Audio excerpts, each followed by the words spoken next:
Welcome back. Today we're talking about injuries versus illnesses. If you're cracking open Advanced Magazine, you will see that we are talking about medical terminology in today's lesson. So make sure you hit the join button and you get our Advanced Magazine. Peter, when you walked in today, I was worried. My heart stopped, metaphorically. If you say your heart stopped, it means you're filled with fear, kind of like that Chinese phrase, 小心, when the heart stops from fear. Are you okay? I'm okay, yes. Thank you, John, and hello, everyone. Good to be here. I'm all right. I was just walking outside past a stinky tofu cafe, and I couldn't see where I was going for a moment, and I ran into a street pole, but I'm all patched up now, and I'm going to have something to eat later on, so we're all good to go. Yeah, well, the smell knocked you out for a moment. It knocked me right out, yeah. Still haven't got used to it. Today we'll talk about a lot of medical terminology. Peter, I don't know if you're like me. We both have wives who are Taiwanese, and they can often navigate the complex world of healthcare in Taiwan, and they can explain medical terminologies to our doctors. But sometimes medical terminologies are the most complicated in any given language, aren't they? Yes, yes. Medical terminologies, particularly in English, because a lot of them are based on the Latin words, the language of the ancient Romans, and most English native speakers know very little Latin nowadays. Used to be, it was always taught in schools until about maybe 100 years ago. But nowadays, in medical terminology, you have all these words, big, long words. They sound like they're German words, frankly. Yeah. And but they're mostly with Latin roots, so they can be tricky. That's right. When the human body was broken down in ancient medical journals, oftentimes in the West, we go back to those old Latin roots. You might already know this about the English language, but it's worth repeating. English is from what we call the Romance languages, which are languages that came from the Romans, not romance like heart languages. If only. Yeah, so a lot of the more complicated English terms will come from Latin, Yeah. where we also get Italian. Also Greek, ancient Greek. That's also right. Influenced that channel of language. You had like dinosaur names, Ichthyosaurus, where you get the ichthus, the fish. But a lot of common English words come from England and Germany, so words like house or man, they're a little bit different. So medical terminology, a few terms, first of all, for passing out. We've got passing out or blacking out, means that you lose consciousness temporarily, and there are different medical conditions that can make that happen. If your blood sugar is low, you might pass out. Right, you might lose consciousness. That's a big long word, consciousness. Just basically means to be awake, to be aware of what's going on. If you are unconscious, you are not conscious, and that's what happens when you black out, like you were saying. Yeah, so often, I don't know if you ever do a self-diagnosis. So self-diagnosis or diagnosis is when you look at your symptoms and you decide what you think you have. Can we talk about that word symptom? Symptom, yeah. Symptom. Symptom. Is a expression of an illness you have or of an injury you have. A headache could be a symptom. A fever could be a symptom. A sore throat could be a symptom. Something that is an expression of a disease or an illness of some sort. Yeah, so a symptom could be something like a headache or a fever or a runny nose. With COVID-19, it felt like everything was a symptom. Right, right. You hurt, and I had COVID-19 in the early days, and that was no fun. One of my symptoms was I had loss of smell and loss of taste. Well, that would have helped me. But nevertheless, it was murder for John. Yeah, so what are the symptoms you might have had? Has anyone out there had COVID? If you feel like sharing, please do. At this point, I feel like most of my friends have had it. You escaped COVID. We're safe here in the studio anyway, so we've had all our shots. Yeah, so let's talk a little bit about the subject of medicine. First, I want to go to our poll question for today. It's time for you to answer. When you are injured, what is your first response? Okay, you bonk your head or you get an injury, and what is your go-to or your first response? We have a few options here. Is it go to the doctor first? You know, don't self-diagnose, go to the doctor. Is it to research and self-medicate? So you self-diagnose and then you self-medicate. Medicate is different from diagnose, isn't it? Right. Diagnose is to identify, to figure out what the problem is, what the injury is, what the sickness is, and medicate is to treat it, to apply medicine of one kind or another. Might be something that you get at the drugstore or from a doctor, but you can medicate yourself by taking a nice hot bath. Is a form of medication. It's not necessarily a chemical or something that they made in a laboratory somewhere to medicate. That's right. Medicine, medicate, diagnosis or diagnosis. How do you pronounce that word? I say diagnosis. Diagnosis from the Greek word gnosis, meaning knowledge. That's right. I forget what the dia means. Dia means alongside, so diagonal. Diagonal lines go alongside. So I guess along with your knowledge, you put into practice. We'd have to look more into that one, but great Greek. So diagnose versus medicate. Do you self-medicate? Do you help yourself? Or do you ignore your injury and hope it goes away? Yes. Just say, hope it goes away. Yes. There are different. Well, that works for some injuries more than others. That's right. You might have a headache or muscle cramp of some sort, and really the best thing you can do, well, not the best thing, but something you can do is to ignore those. Put your mind somewhere else, try to get involved with something else, and know that it will clear up in a little while. But yeah, it depends on the injury. It really does. When ignoring it is an option. And last but not least, my personal favorite, pray. Now, we're talking about the very first thing you do. What is your conditioned, hardwired response? Pray. Do you ask God or whoever you believe in? Do you say, help? You go to the divine source. So I think my go-to is often to pray. And then there's nothing wrong, of course, with pursuing all these options, making sure you do everything you can to get better. What is your go-to? So you hit your head today. Right. What's your go-to response? Well, yeah, even there, it kind of depends on the injury. One time, this is just for fun, but one time I really did hit my head, knocked myself out, and there was really nothing I could do. I woke up later, and a friend of mine had called the paramedics, the emergency workers who come in the ambulance and put you on the stretcher, and it was kind of bad. I had to be taken on a stretcher to a hospital just to make sure it wasn't really, really bad. Yeah. And so there was really nothing I could do there. I just had to go along with the people who were trying to help me. But for an injury where you're still able to do something about it yourself, you haven't lost consciousness or blacked out like we were saying, usually the first thing I'll do is these days go online. I'll go to Google and see, if I can find a picture of the whatever it is, the rash or the cut or the discoloration in the skin when the skin isn't the color it's supposed to be, it's discolored, and take it from there, because there's just so much information on the internet that I didn't have, like when I was John's age. We didn't have the internet back then, and we would have to start making phone calls or find a smart friend or somebody who went to medical school. So now my first step would be the internet. Like go to, and like Alan says in the comments, Alan says it depends on how serious the injury is. If it is serious, we would go to the doctor immediately and search the internet for related information. Yeah, so it really kind of depends. Now, Mary, hi Mary, you said, yes, I pray and let myself calm down first. Okay, I think that's absolutely important. Really, you want to be able to evaluate. So all of these things are first responses. I want to talk for a second, though, about the difference between an injury and an illness. Yes. We were talking about this before today's live stream. Injury versus illness. While I write it down, will you start defining those two terms? Sure. An injury is usually something that comes from outside in some way, or is something that affects your muscles, your bones, your limbs. A cut is an injury.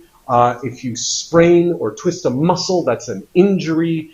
It's something that happens from outside. An illness is sickness. We have that virus, word. Bacteria. Something that you can't see coming. You are injured in a car accident. but you have COVID is an illness. Yeah. You can't see it coming. That's one way to think about it. That's right. You probably are already familiar with the noun forms of these or the adjective versions. You can say, I am injured or I am ill. I am ill, I have an illness. I'm injured, I had an injury. So yeah, injury, neither of these can you truly avoid. We try to protect ourselves, but an injury is something external kind of hitting you and hurting you versus an illness. Having said that, it is possible to have what doctors call an internal injury, which is something that happens on the inside of the body, maybe with the vital organs in which they are injured in some way. But even that is usually still caused by something outside of you, like a shock of some sort or a collision. All right, let's talk about one of our discussion questions today. Different families and individuals, as we've learned, handle different medical problems differently. Our poll is coming in. It looks like go to the doctor first and research online and self-medicate are neck and neck. They are competing. Log in and vote if you haven't voted yet. And we have ignore it and hope it goes away, a very honest answer coming in third. Pray a distant fourth. We're talking about the first response. We're not saying if you pray, you can't go to the doctor. But what is your first response? And then that brings us to today's discussion. In your family, do people share when they have medical issues? Why or why not? Now, if you feel like opening up, I know some families are more private about medical issues, and in some families it's all they ever talk about. You know, my family, my grandpa on my dad's side had diabetes. He died a few years ago, but he had diabetes for a number of years. And so we all knew that grandpa's blood sugar needed to be kept low. Grandma did a great job of taking care of him, and he would take shots for his diabetes. Sometimes there is an injury or an illness or a condition that just means everybody knows and can help a person. Right, right. Other times in other families, particularly with illnesses, injuries are usually kind of hard to hide. But an illness you can hide. You can hide the worst kinds of illnesses sometimes because there won't always be symptoms of the illness. Yeah. And illnesses, because you can't see them coming, you don't just get them from a car accident, there can sometimes be a way in which people think that they are somehow responsible for getting sick, for getting the illness. Now, that's a big, complicated topic we can't really talk about today, but that is part of the reason that some people will hide an illness from others, partly because they don't want to make other people feel nervous about them or worried about them, but also because there's this sense of, could I have avoided this in some way if I lived more healthy, if I didn't eat so badly and stuff like that. But again, correct. That's a topic for another. Yeah, and it's worth bringing up because I think we've all experienced it. We all certainly have friends that have endured that. Hi, Luna. Luna says, I think this is good advice, Luna. I think each family should prepare a first aid kit, including bandages and or painkillers. We can do we can basically self-medicate before we go to see the doctor. That's true. Sometimes it's great to stop the bleeding make sure that you're okay. So I think that different families handle this differently. Another dynamic is as our parents get older, and we all know as Christians, there's this verse, dust to dust. When we say dust to dust, we recognize that we're made from essentially dust, but we're carbon-based life forms, and we're returning to carbon. Our souls go on, but our bodies are in a state of decay, aren't they? In a state of entropy. So that's just the reality. As we get older, though, our kids have to think about our well-being. We think about our parents' well-being, and sometimes our parents might hide medical conditions from us. And it's totally understandable.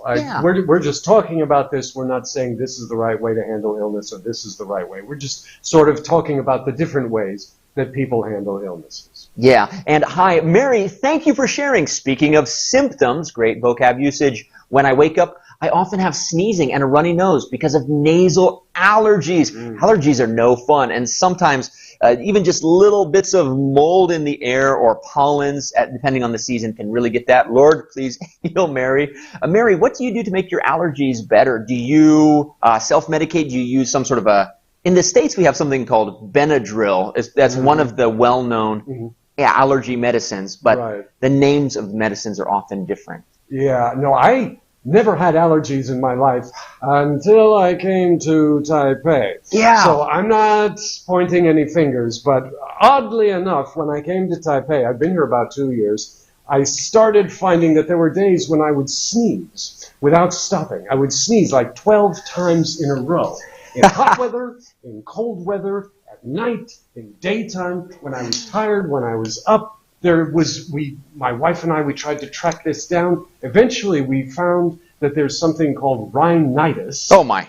Yeah. Is that to do with the nose? To do with the nose. Okay. How rhinoceros is rhino, associated with the nose, I'll never know. If you get a nose job, it's called a rhinoplasty. Rhinoplasty, yeah. There's a whole speech to be made about that. But the point is, what I have is an allergy called rhinitis, and it's just, it makes you sneeze a lot from time to time, and then it'll just go away without me really doing anything. I take a pill sometimes if I have a lot of congestion with it just so I can sleep. He might sneeze violently on me. So I'll sneeze before the pray end for of me. this live stream. So I have really quick a noun that we might not know yet. Allergen with the E-N. So we know about allergies. Achoo! We know that you are allergic to something, but the allergen is the thing to which you are allergic. Right. So that allergen. Is the thing I could not find in diagnosing my allergy. So Mary, you say you exercise and do yoga and my nose allergies are much better now. That's true. If you can just clear out some of the drainage through exercise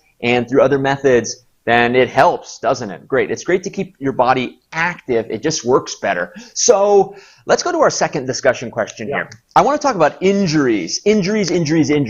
Has an injury, dear listeners, ever made you reevaluate your life? Let's talk about that vocab, reevaluate. If I am walking down the street, or let's say I read a fact in a book, and I suddenly reevaluate my life. To evaluate means to think about and weigh think about something. So to reevaluate means to rethink something. Right. You can hear the word value in there. Reevaluate. Something has value. It's important to us. It's meaningful to us. Yeah. And so when we evaluate, we're determining how important something is to us, the value of it. And so to re-evaluate is to do it again, basically. To review how important something is to us. And as we get older, we have to reevaluate our physical choices. I remember as a kid, I loved climbing trees. And I actually loved climbing trees until well into high school. I mean, it's fun, and I loved gymnastics and rock climbing and that sort of thing. Then I fell out of a tree.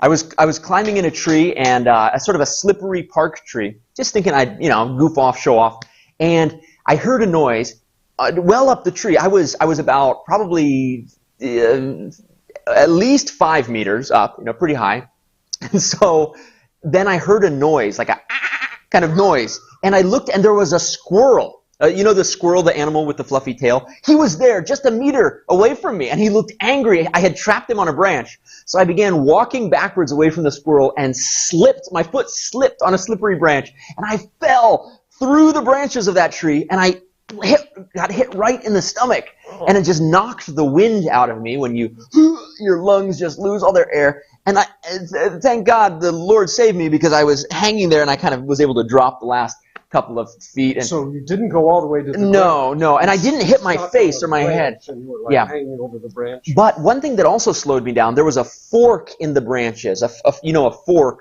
but a fork in the branches like that. My arm got stuck between the fork of the branch, and it just pulled off some of the skin on my arm. So my arm was bleeding, my stomach was hurting, and my pride was humbled. And so I reevaluated climbing trees because of that injury. My goodness. We'd love to hear your stories. Yeah, no, similar thing happened to me. I wonder if every young boy out there has a tree falling experience. But I was sort of the same thing. There was this tree branch near my home. As kids, we would run and jump and swing off of it. We wouldn't go up into the tree. We would just run, catch the branch, and whoop, like I'm Spider-Man. Whoo, here I go, Captain America. And so one day I ran and, grabbed it and didn't get the grip right somehow. And I just went, ouch. Bam! Straight down. I didn't land on my feet. I landed on my back. No! Stone page stones that were under the tree as a landscaping choice had the wind knocked out of me, like he says, right on my back. Wow. Well, I'd love to hear more of your stories. Practice your English. Imagine you are talking to us, your American friends. We'd love to hear your stories. And I think if there's one thing that everyone around the world can relate to, it's getting hurt falling out of trees or rocks. And when you're walking near stinky tofu, just be careful because there are things you can run into if you know. Yeah. You might want to reevaluate walking by that corner. All right, friends, we love you. We'll see you next time. Let us know if there are topics that you really, really want to talk about. Funny stories, silly stories. Make sure you join if you want more content. Joining is a great way to listen to our program, which will help you not only access more vocabulary, but it'll help you keep English alive in your mind, and then you can use it. For now, I'm John. I'm Peter. Saying adieu. Adieu. Adieu means adieu, adios. Adios. To God. It's in French, not English. Sayonara.